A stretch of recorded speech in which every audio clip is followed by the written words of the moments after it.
tuyatende na kufikia mambo yote atakayofikishwa mbele yetu kwa njia ya haki na uaminifu, ili kustawisha amani, ufanisi na heri ya nchi yetu na wale ambao haja zao umezikabidhi mikononi mwetu. Amen. You may be seated.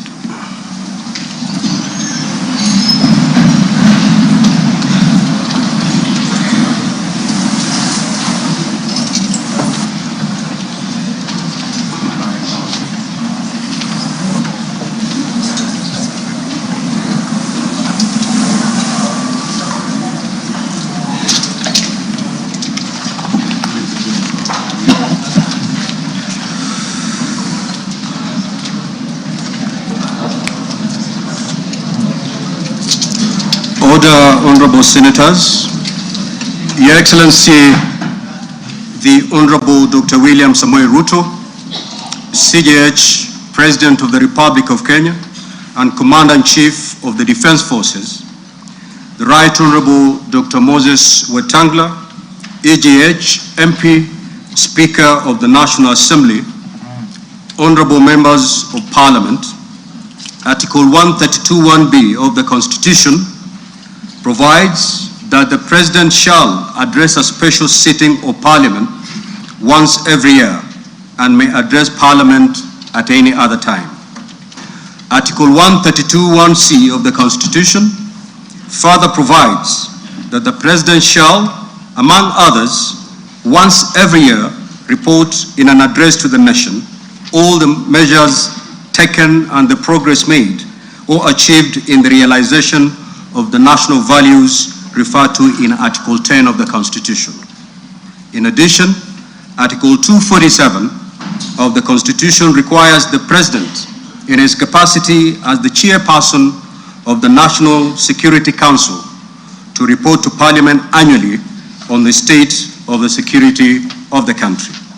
In this regard, the Chief of Staff and Head of Public Service, via the letter reference EOP/1 Cap.26/4A Volume 7/1 dated the 3rd of September 2025, informed the Speakers of the Houses of Parliament of the intention of His Excellency the President to address Parliament.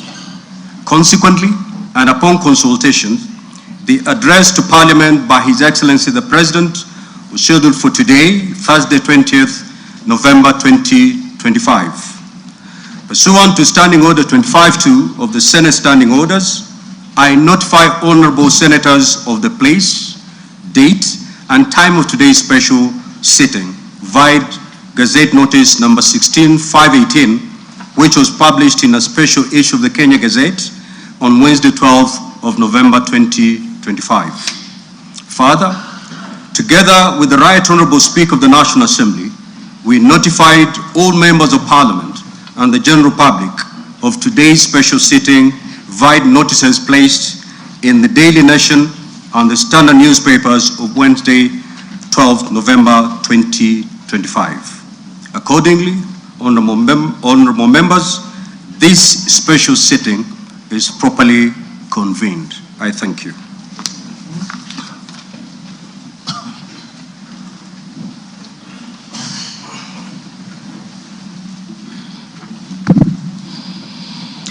Your Excellency, Honorable Dr. William Samoei Ruto, CGH, President of the Republic of Kenya and Commander-in-Chief of the Kenya Defense Forces, the Right Honorable Amason Kingi, EGH MP, Honorable Speaker of the Senate, Honorable Members of Parliament, members of the Diplomatic Corps, distinguished guests, ladies and gentlemen. Article 132(1)(b) of the Constitution requires the President to address the nation once every year and at any other time. Further, Article 132(1)(c) of the Constitution requires the President to, once every year, report in an address to the nation on measures taken and progress achieved in the realization of our national values. Additionally, Article 132(1)(c)(3) of the Constitution provides that the President shall submit a report for debate to the National Assembly on the progress made in fulfilling the international obligations of the Republic. In this regard, honorable members, by way of a message to the House, His Excellency the President conveyed his desire to address a special sitting of the Houses of Parliament today, 20th November 2025. Therefore, pursuant to the provisions of Standing Order 22 of the National Assembly Standing Orders, by Gazette Notice number 1651, which was published in the Kenya Gazette on 12th November 2025, and indeed as also notified to all members and the general public by way of newspaper notification published on 12th November 2025, I gave notice of this special sitting of Parliament to the members of the National Assembly. Accordingly, honorable members, this special sitting is properly convened. Your Excellency, honorable members, distinguished guests, ladies and gentlemen, it is the custom of Parliament to recognize invited guests seated in our galleries. I therefore wish to recognize the following guests who are seated in the Speaker's row. Her Excellency Rachel Ruto, First Lady of the Republic of Kenya, and other members of the First Family. His Excellency the Honorable Professor Kithure Kindiki, EGH, the Deputy President of the Republic of Kenya. The Honorable Musalia Mudavadi, EGH, the Prime Cabinet Secretary and Cabinet Secretary, Minister of Foreign Affairs and Diaspora Affairs. Your Excellency, honorable members, also present this afternoon is the Chief Justice and President of the Supreme Court, Honorable Lady Justice Martha Koome, EGH. She is accompanied by the Deputy Chief Justice and Vice President of the Supreme Court, Honorable Lady Justice Philomena Mwilu, EGH, Honorable Justice Daniel Musinga, CBS Presiding Judge, Court of Appeal, Honorable Justice Oscar Angote, MBS, Presiding Judge of the Environment and Land Court, and Honorable Justice Brian Ongayas, EBS, Judge of the Employment and Labor Relations Court.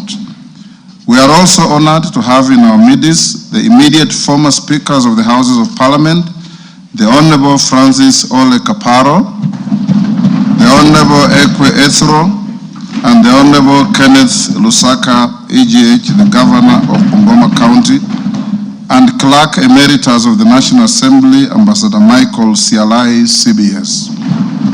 Also in the gallery, we have the Chairperson of the Council of Governors, who is also the Governor of Wajir County, the Honorable Ahmed Abdullahi, and the Honorable Johnson Sakaja, Governor of Nairobi City County.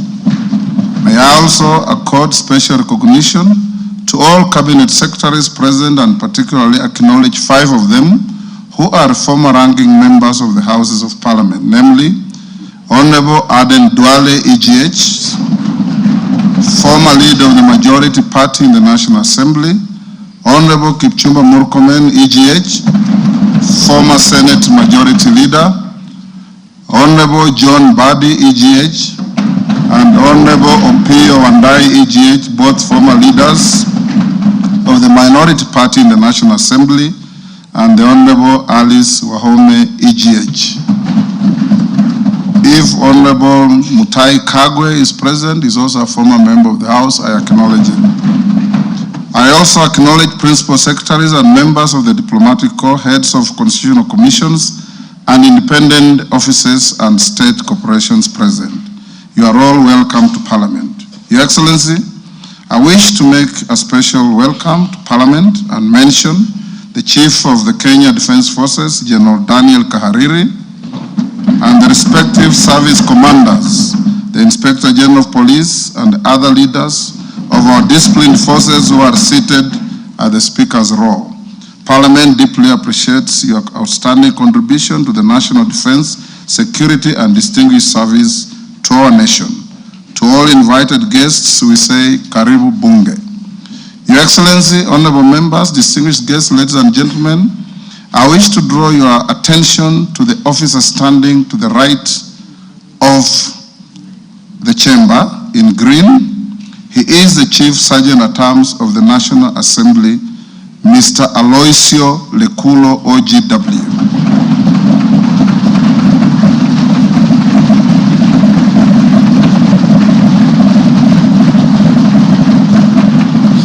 Excellency, this special mention of this gallant son of Kenya is for the reason that he comes from the smallest community in our nation, the El Molo community.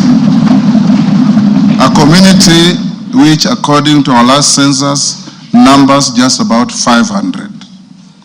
He has risen through the ranks as a high school teacher, as a DO, and competitively employed in Parliament in the year 2006 in the Sergeant's office, rising to become the Chief Sergeant at Arms. Today is his last day on duty, having served diligently in public service.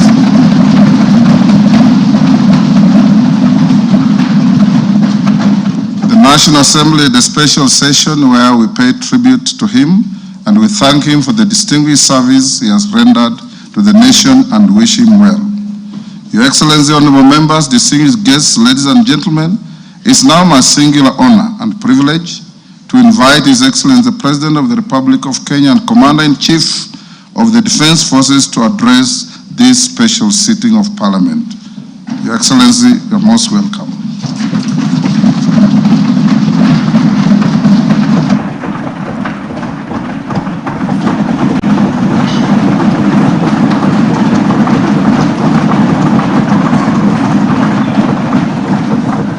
Thank you very much.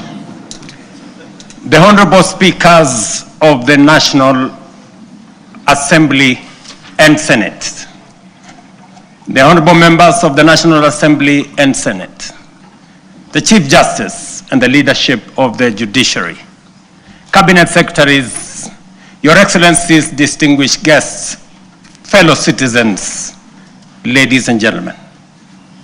2 years ago, when I delivered my first State of the Nation address, I had a vision to tell. Today, I have a story to tell. A story written not in the quiet offices or the comfort of boardrooms, but out in the